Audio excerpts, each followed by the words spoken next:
is it inherently immoral, yes or no? Can I answer that? It is. It is. So when Deuteronomy, since you like to quote the Quran, when the Bible says this in Deuteronomy 13:6, if your brother, the son of your mother, your son of your daughter, the wife of your bosom, or your friend, who as your own soul secretly entices you, saying, quote, let us go and serve other gods, which you have not known, neither you nor your fathers, of the gods of the people which are all around you, near to you or far from you, from one end of the earth to the other end of the earth, you shall not consent to him or listen to him, nor shall your eye pity him, nor shall you spare him or conceal him, but you shall surely kill him. Your hand shall be first against him to put him to death, and afterward the hand of all the people, and you shall stone him with stones until he dies, because he sought to entice you away from the Lord your God, who brought you out of the land of Egypt from the house of bondage. So all Israel shall hear and fear,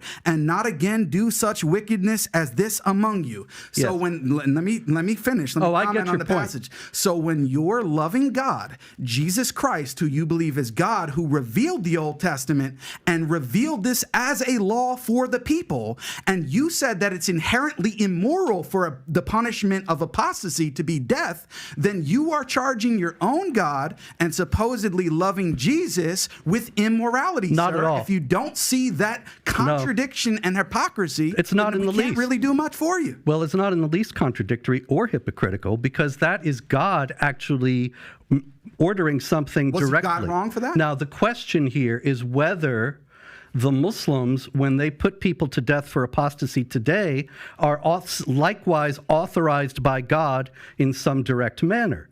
Now, obviously, that's what matters. Yes, the question is... And it's not inherently immoral. It just matters what is the correct religion and whether or not God is actually revealing it. Yeah, if you study the Old Testament, you will actually find that there's a great deal of discussion about passages like that, and whether they are actually commands by God, whether they were understood by the faithful, interpretations by the faithful.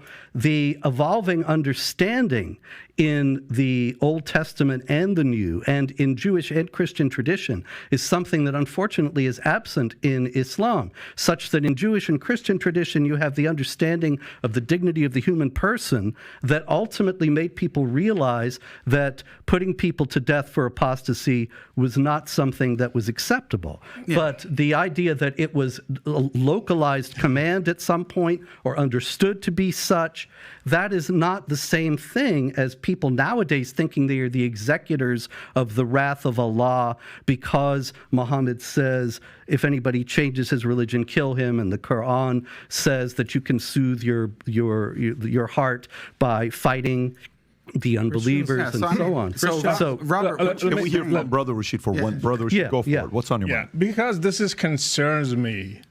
Do you believe I should be put to death? I believe that the punishment for apostasy in a correct Islamic state is death.